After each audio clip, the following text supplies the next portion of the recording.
Questions for community.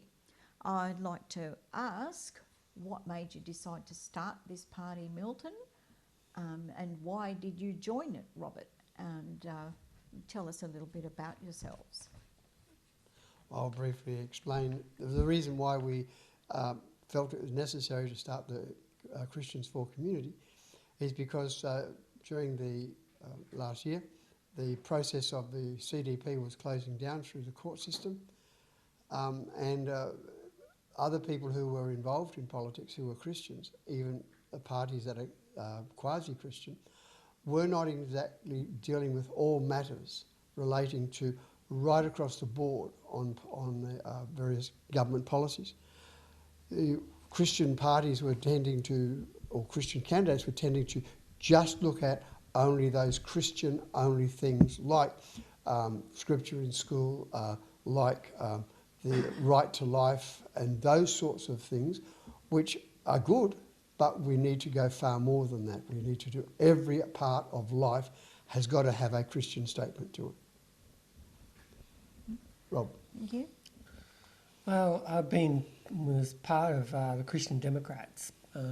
Started back in 2016, and I got involved in a few different things and also helped out with the by-election in Eden Monaro. And I also ended up working 6 months back in 2020 for the Christian Democrats. So it was right near the end of their life, and I was quite concerned about what's been going on in, I suppose, across Australia. Especially with regards to education, that really concerned me when teachers could no longer tell the truth to students.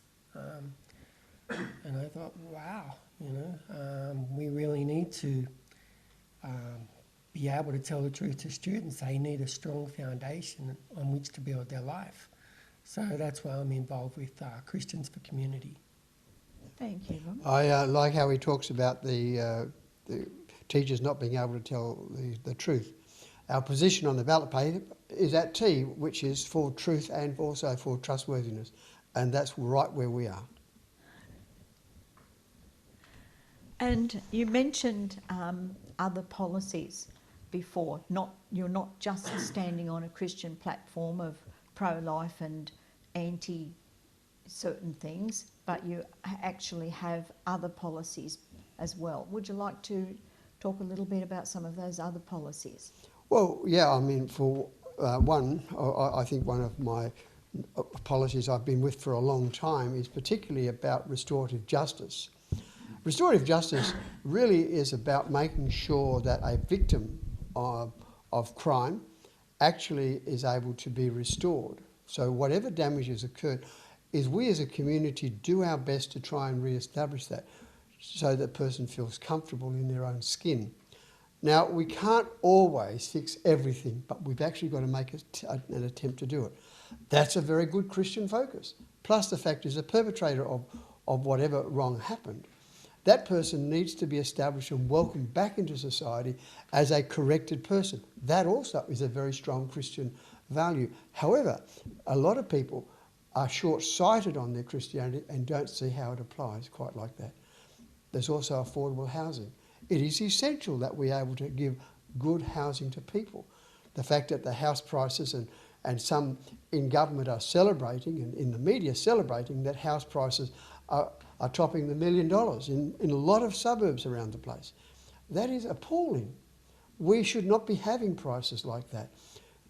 The price of housing should not be anywhere near that. And with some policy changes, that can be fixed. Have you got any ideas yourself on how that can be fixed? Well, yes, I think that one of the primary things is that what we need to do is to make sure that we make sure Australians own the land. When you bring other people in, you actually cause the price to go up because you actually make the supply shrink. Now, in any other part of the world, if you wanted to buy property, you need to become a citizen. Yes. That's almost universal in the rest of the world. But in Australia, Hey, come on, come on. And so we always have a problem.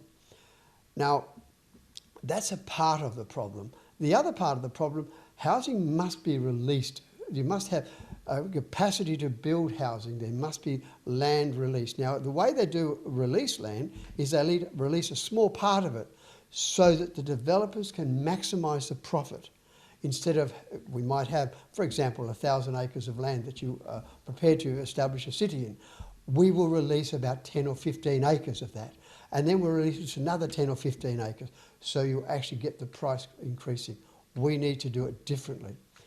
Plus the fact is that the government is now is continuing to charge people stamp duty. They sold off the Land Titles Office, and the Land Titles Office is the reason why we were supposed to be collecting this tax in the first place. But we've sold it. So why is the government still collecting this huge tax? No. You know, I mean, there are a lot of little things like that you can do. Plus, I mean, some of the developer fees that councils charge, they need to be looked at as well. Mm. Is there a particular Christian focus that is the most important to you? Or how about Rob? You mentioned education. That would be your major focus for change? Yeah, definitely. I grew up, basically, with the 3 R's: reading, writing and arithmetic. And, that's what I got brought up with. I got brought up to tell the truth about things and not be indoctrinated with a lot of ideology, which seems to be the agenda of a lot of schools, and especially with the safe schools. I mean, it's ridiculous how, how people think that there's more than two genders. Like, I know there's only male and female. God has made us male and female, and I really do. My heart goes out to, I suppose, people who struggle with that. And it's not that I'm judging them or condemning them, and I think that's an important thing with regards to being a Christian and practicing, being loving and compassionate and serving them. And it's amazing how many stories I've come across where people who've struggled with transgender or homosexuality or something like that, they've been shown a lot of Christian love, and many of them have become Christians through that. And I think that's, and to, to make out that it's, there's more than two genders, it's just criminal. It flies in the face of biology, doesn't it? Well, yeah, Yes. It flies in the face of reality. Yes. Well, I think the big thing about that is if a body is found somewhere or part thereof a body is found, forensic science will go and examine it, and they will come up with the fact that the body or the part of the body belonged to a male or a female. And that's it. So at the end of the day, if your cells in your body are screaming out that you are male or female, that's what you are. And if you actually have another problem, that problem needs to be dealt with in a different way, not by just simply endorsing something which is wrong. At the end of the day, if you endorse a lie, you are actually basically an actor. Hypocriter is the word for an actor. You are a hypocrite. And the governments in this country that endorse such things are hypocritical in what they do in regard to these matters. There are many other issues which are so important, and to me, I guess I would like to go back to when I was at school. I was taught about the elements of logic. And when I examined the elements of logic, and I was told basically what you do, you break something down to its smallest component and re-establish it. That is a scientific method to discover where things are in a logical fashion. And when we do that, we find out so much of which we're being told is not so logical. For example, we can deal with climate change. Yeah, the climate changes all the time, but is it going in the direction that the doomsday people are telling us? I say it's not. Sure, we need to look after our environment. We should not live in rubbish. We should actually make sure that we do not consume things which cause problems and health issues for other people, most definitely. But we actually have to make sure that we are truthful about what we say. And the very fact that a person who will make some of these claims about those things, whether it be claims about evolution, whether it be claims about climate change, they do not want you to challenge it. That means they are not very scientific. Science depends upon the fact that you challenge it, and you purify the language of what that science is. That's how you make good, wholesome, progressive science, because it builds one brick upon another. It pulls out those bricks that need to be pulled out, and it makes sure it's more accurate. Of the other policies that you're interested in, the not necessarily Christian ones that the other Christian parties leave out, you've mentioned housing. Yeah. What other areas are of particular concern to you? I guess you've also touched on climate change from a Christian perspective. What other issues are significant for you, and also how would you address the problems that we are having, very real problems with the environment? How would you address those? Well, let's first of all go into some of the policy areas first up. A lot of them come back onto how the government has chosen to finance itself. What it has chosen to do over the years is to sell off bits and pieces of what infrastructure the government has had. And they get a short-term pump in of finance as a result of that. But at the end of the day, it ended up costing more. One of the most serious things that we did, that was happened under Neville Wran, where he sold off New South Wales lotteries. Now, New South Wales lotteries was a vehicle for funding so much infrastructure, because what the government did, they would sell government bonds. In other words, borrow money from the public and businesses, and they would guarantee them an interest rate return, plus the principal would be returned at the end of that period of time. And the financing of that came through the lotteries. A good plan. It didn't encourage massive gambling, but it did do, it raised money for the government. And selling it off shut down the revenue for the government. Of course, we've done many other things. They sold off the electricity. In the whole sell-off of the electricity, the government made many mistakes upon the cost to government that it would be, because it forgot the fact that the government actually owned the electricity and didn't pay for it, and therefore 60% of that electricity was not being calculated in their equations. I presented that to the Parliament at the time, and what did they have to say about it? They just simply said, look at these wonderful things we can build. And my response was, a very Scottish response, if you haven't got the money, you don't buy it. You don't do it. It's a very Scottish response. Yeah. A very common sense response that absolutely, every householder would identify with. Well, I mean, the cost of living today is ridiculous. We actually have people who are pensioners, and when the government talks about affordable housing, the government and the opposition talk about affordable housing, they talk about affordable housing, but they don't tell you about the dollars. But the affordable housing also is connected with a government subsidy. Now, if the government subsidises something, it's not affordable. That's why you subsidise it. So they are lying to themselves and to the community. Yes. And there is a program to do that. With public housing, we used to do something well in the past. What we used to do was we would have public housing, and if a person stayed in that house for a number of years, usually it was about 15 years, and they looked after it well and they were a good tenant. That, if they wished to buy that place, they could buy it. Hence, the government could renew their resources, and they kept on putting money into those resources. Public housing used to be, a long time ago, managed by local councils to make sure they were up to scratch. Remember the song, My old man's a dustman. Where does he live? In a council flat. That's where that was in charge of. That's what the whole thing was about. When you have the government managing it, what happens? You have places which have been damaged. There's nobody on scene to do much. And when somebody leaves, you can be 3, 4 and 5 months before the place is fixed up to have a new tenant in it. Mm. Now, if I owned a house and I had that sort of gap, I would be in serious financial trouble. Yes.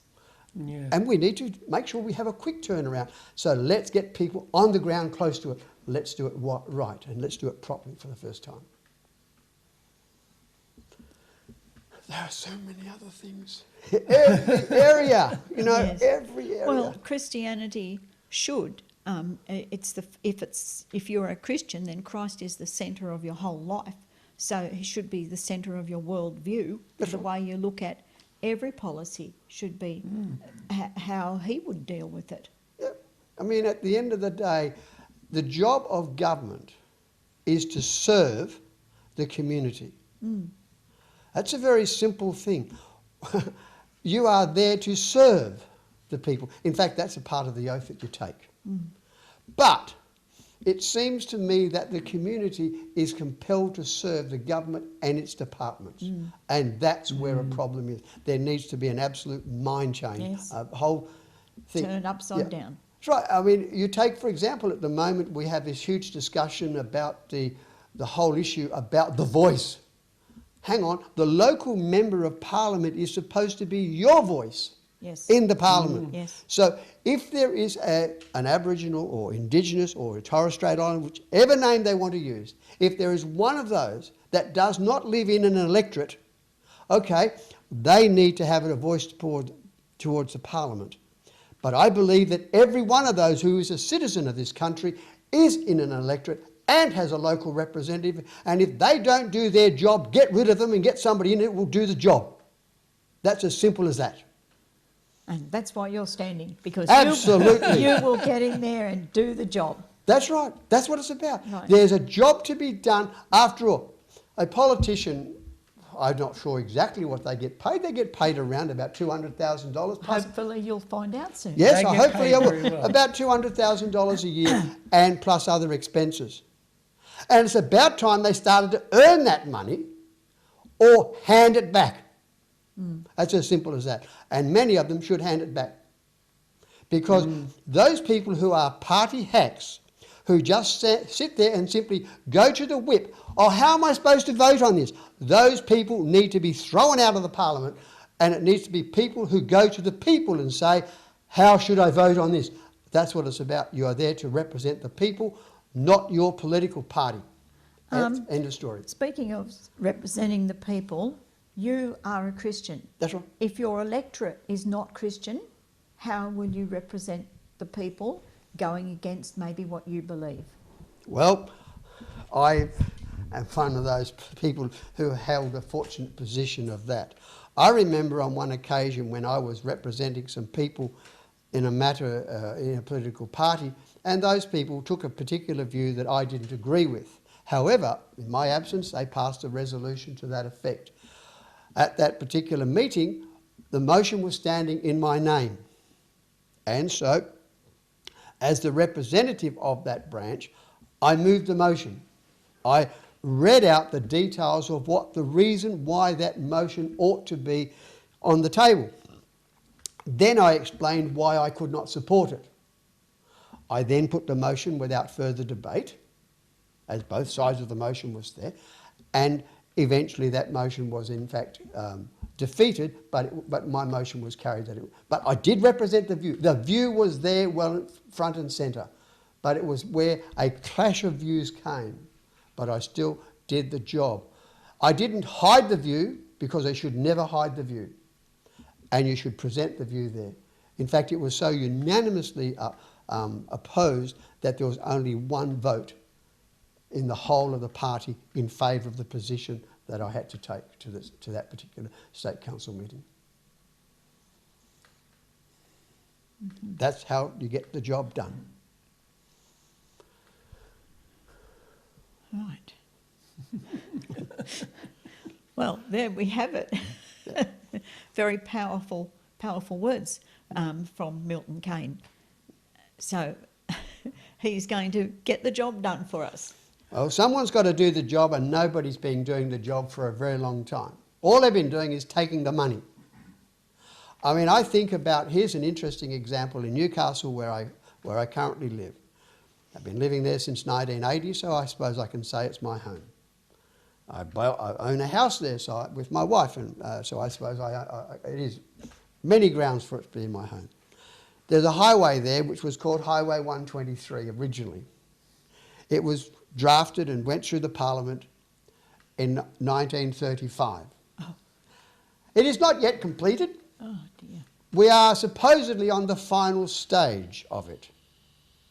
It may be completed by 2025, but because of predictions of government in the past about stages they've done, if it is completed in 2025, that will be a first of getting on time. You see, I've actually said many times about this road, the reason why they named it Highway 123 is it was going to take 123 years to construct. They're almost there. And when I think about that, I think about very fast trains. And I have put forward a proposal in regard to that. Do you know that we've spent almost as much money on the Chinese on very fast trains?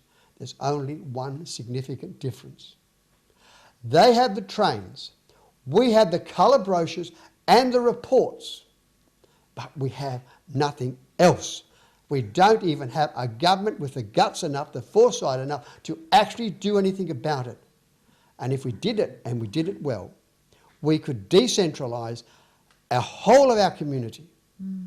Currently we live just in a few little clusters on the coast, in a few locations, and we could live everywhere. And if we did do that, have industry and families living everywhere, what we would do is we would see the price of housing come down and become very affordable.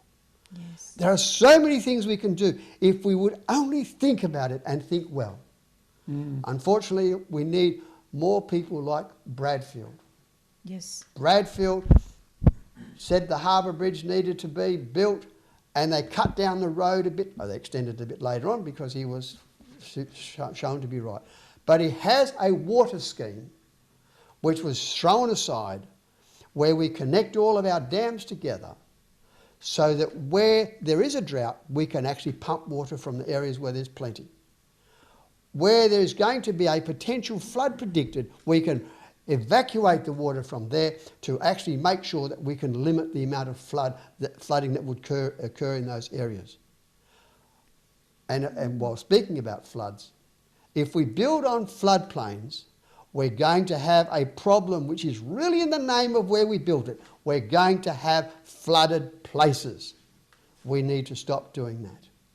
Let's be smart, and let's not do the easy thing, but do the right thing. That's what the whole principle and motivation behind me is. Rob, do you have anything to add to what Milton's talk? He's quite a powerful speaker, isn't he? Yes, he'll shake things up, that's for sure. Yeah, no. Yeah, it is interesting, like, you know, where I got involved. I know I've got a lot to learn. And, yeah, it's just, well, I mean, one thing I suppose really concerns me is the loss of freedoms in this country as well. Yes. Yes. Oh, yeah. Especially with regards to, like, the vaccine. Yes. You know, like, freedom. Where did the freedom of choice go? Where did the freedom of speech go? It's like these are things that have held our country together, and that freedom of speech and freedom of religion has actually come from our Christian foundation, our very Christian foundation. Which, you know, if we let go of that, then, you know, who knows where Australia will end up going, and that is really quite frightening. Especially, you know, and no one is going to like that, regardless of what belief system one holds. I think when you speak of that, I'm reminded of Winston Churchill. During the war years in England, I wasn't there, I'm not that old, but the people were very much in a position where it looked like this possibility that England could be overrun by the Germans. Mm. But Winston Churchill stood up there. He did not bring fear to the people. He brought hope. During the pandemic, Yes. each and every government brought fear. Yes. And I remember Yeah. the time when I was able to be released from New South Wales, very difficult circumstances, and to get over to Western Australia. And when I would go up to the checkout and needed to do something, and they asked me where I was from, I would say I was from New South Wales. And to see these people jump back several paces because he has COVID. I didn't have COVID. There was no need for any fear. Yeah. But I saw it in their faces and in their eyes when they realised that I was from New South Wales. And that is appalling. But that didn't only happen there. Yes. It happened in every state. Yes. And it happened with the Commonwealth level as well. Yeah. We need, when it comes to medical things, we need to deal with them appropriately, carefully, and to make sure that we don't create fear. Because recovery from a health event, if you have fear, your recovery is going to be a lot slower, Yes. if at all. Yes. And I think that's important. Yeah. Yes, fear is soul destroying. Totally, Yeah. totally. Very.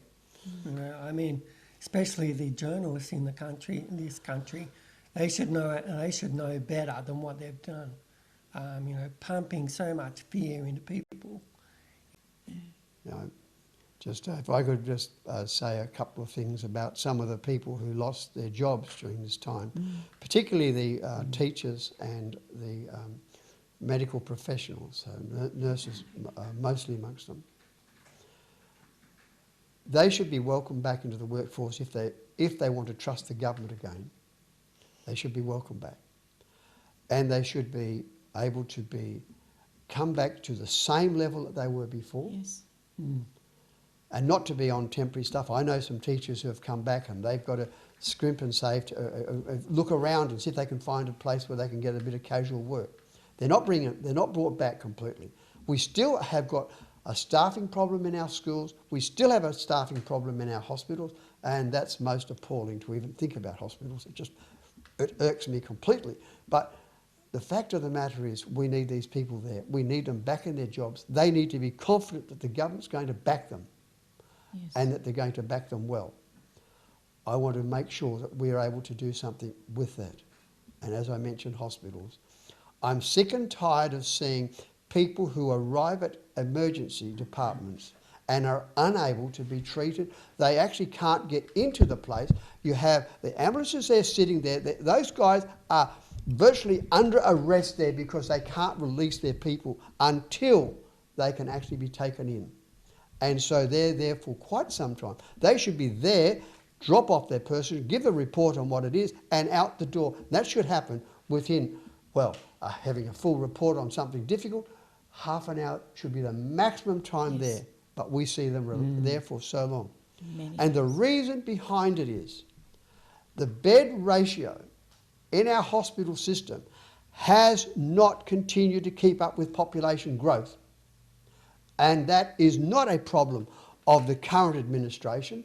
That is a problem of administration after administration after administration.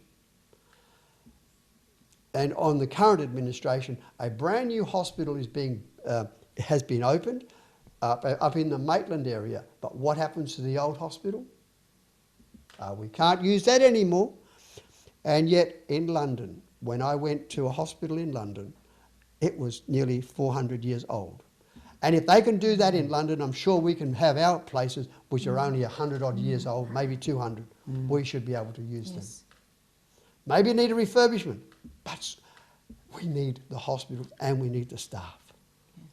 We need to make sure we have sufficient beds so that people can be in them. There are so many issues, so many issues. So many issues.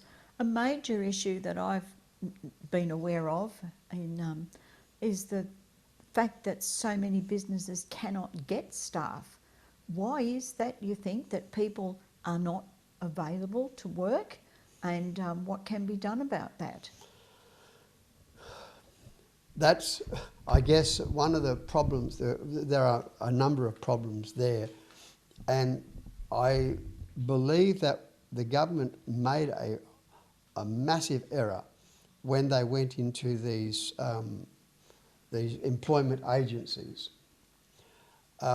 Because in an employment agency, to put people forward, they make no money. If you're out of work today, you go in and they give you a job tomorrow, they make no money from it. And that's just not good enough for me. The old system where you would go to the Commonwealth Employment Service, you didn't have a job, they looked on the record, oh, you've got this job here, this one here, you can go to those jobs for interviews, and you got a job, you could do it straight away. You didn't have to wait for a qualifying period. Now, if I run a job agency, isn't it wonderful that I can actually have a person there unemployed for 12 months and I can make a lot more money from it? So we'll put them through a useless program that doesn't do anything. No, you see, we need to actually get out of the way so that people can actually get a job, so they can know where the jobs are. And that's what it comes down to.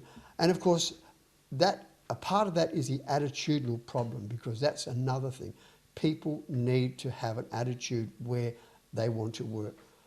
We were, my wife and I were recently in Thailand, and we could see people wanting to do some work. And you see the people working. And they're not getting much for what they're doing, but they're doing work and they're trying to do what they can. We need to have a good look at that, and to make sure that we don't have rules and regulations standing in the way.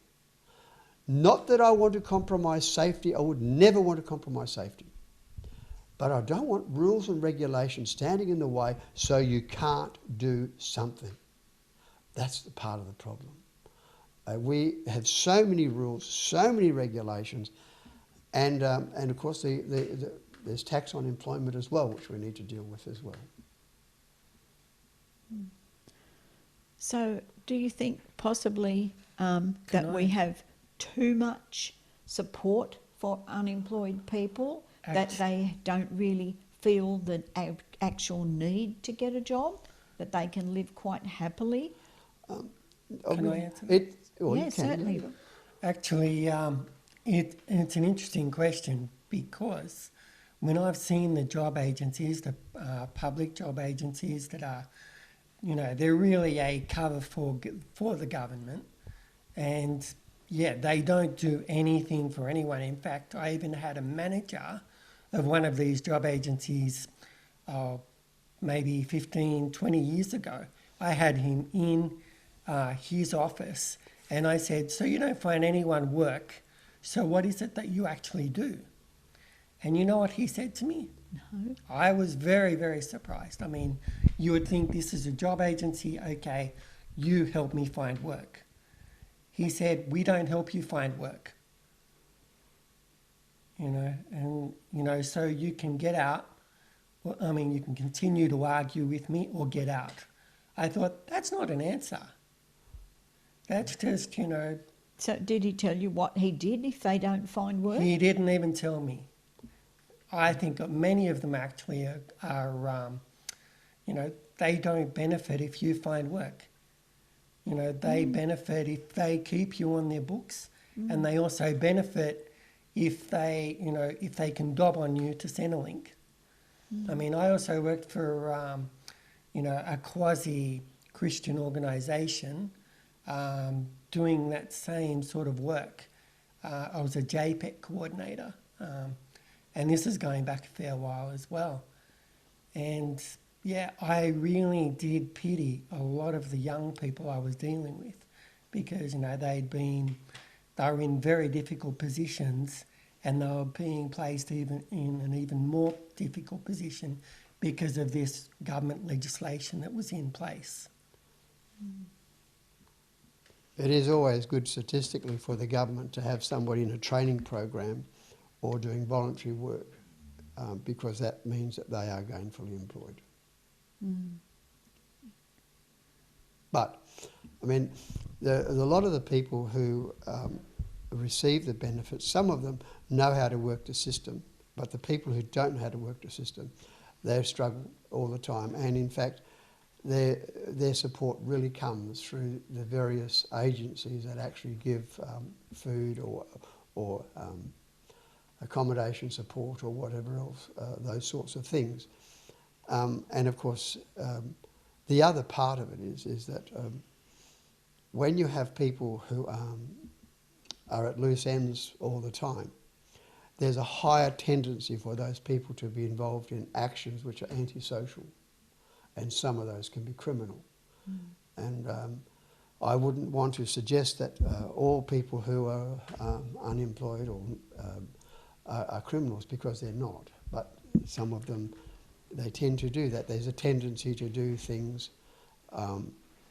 I recognise all of that. I would like to be able to raise their standard, raise their expectations, and raise what they do, so that in fact people can actually get okay. You know, the way the whole finance works, you know, if you know what you're doing, you can actually do all right.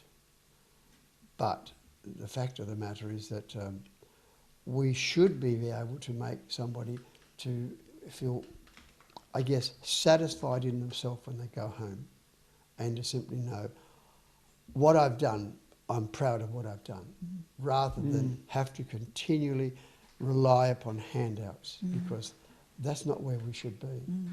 Well, by the way, we should always be prepared to give somebody a hand. That's a very strong Christian principle.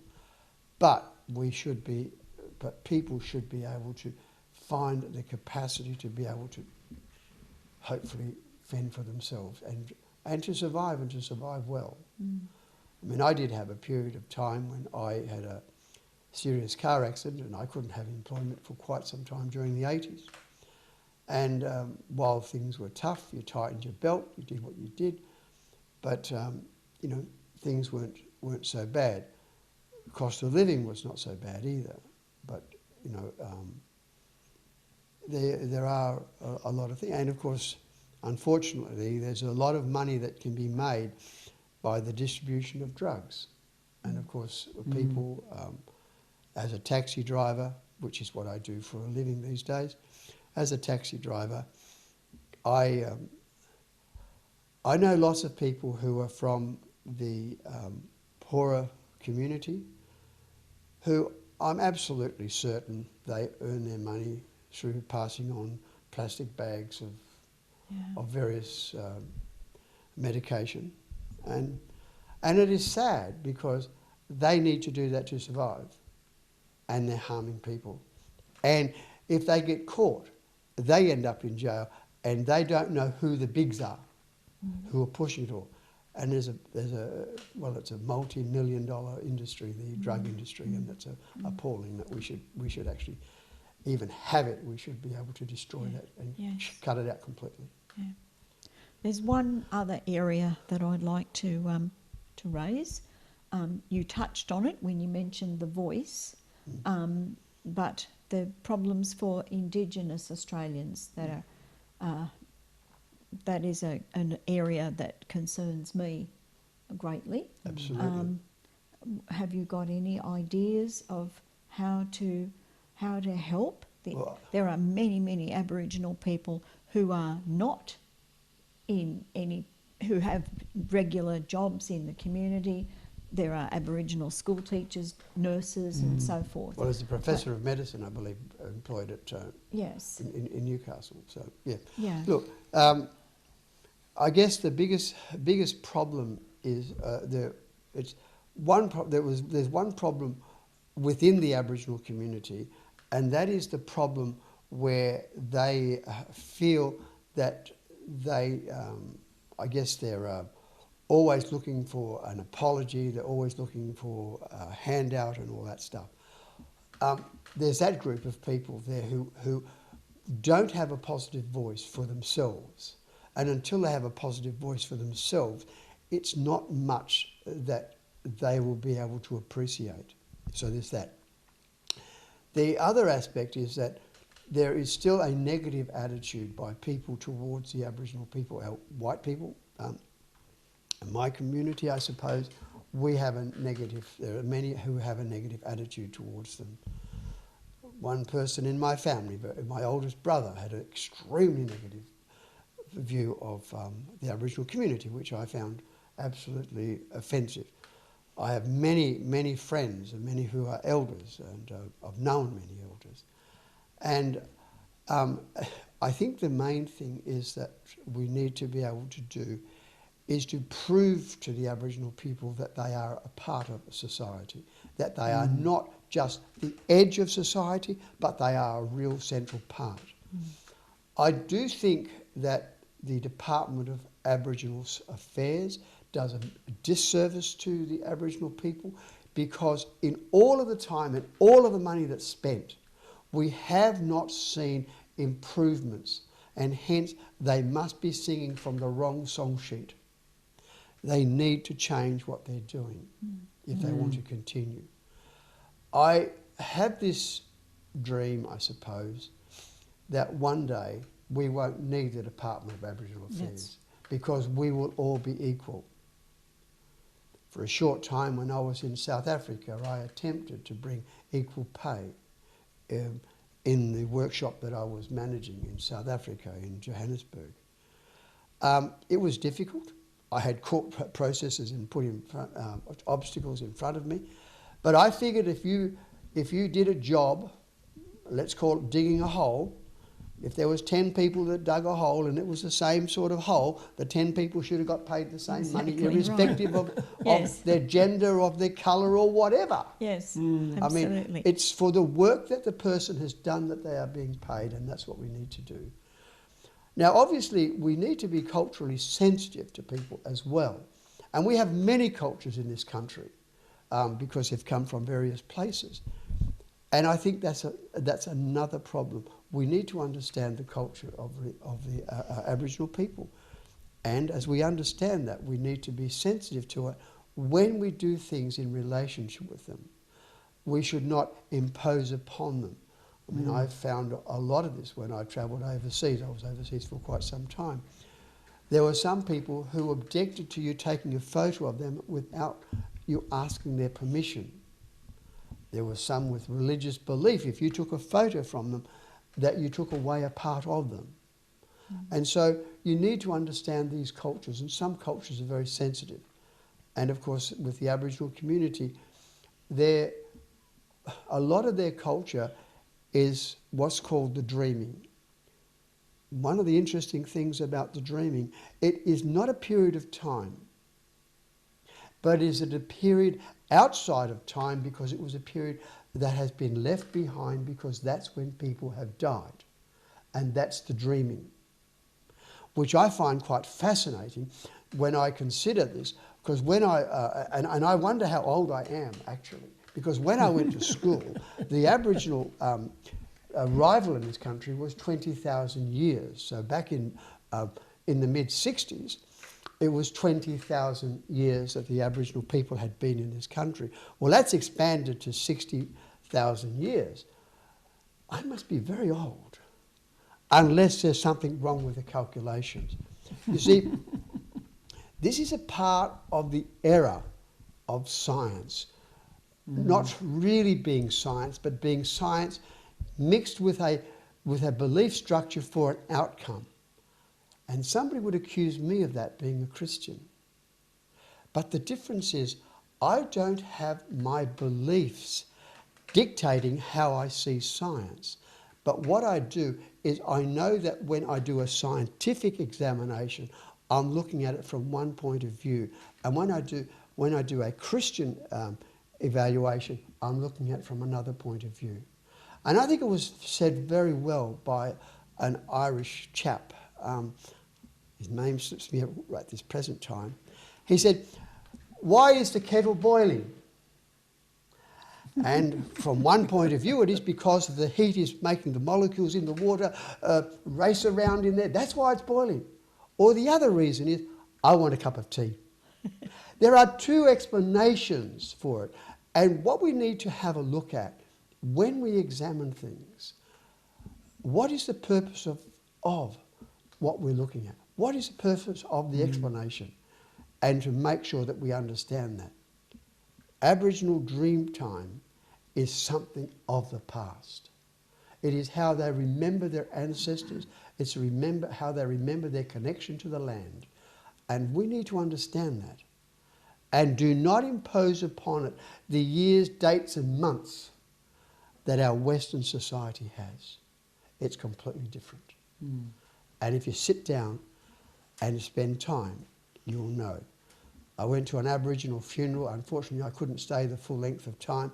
After 3.5 hours, I needed to have other things to do.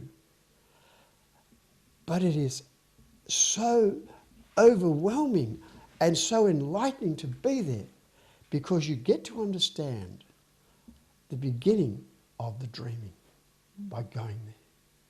And I think that's fascinating. And so we need to understand the Aboriginal people, and we need to make sure that we can assist them in finding employment. We need to assist them in becoming a part of society.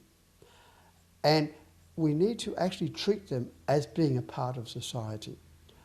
I guess one of the things that I would say is we need not to call them the Aboriginal or the Indigenous, but they are people first. And if we need to classify somebody, I'm referred to as an Australian. Yes. You might say I'm an Australian of Anglo-Saxon descent, but that's after that. I'm firstly an Australian, and they are Australian. After all, what does that song say? We are one. Yes. We are Australian. Yes. And we need to be one. Yeah. And until we act that they are one with us, Yes. how can we treat them as one until we believe it in our head Yes. and prove it in our actions? It's about time we started to do that. Yes. And on that note, I think we might wind up this very interesting discussion. Thank you very much. Thank you. Thank you. It's been good to be here.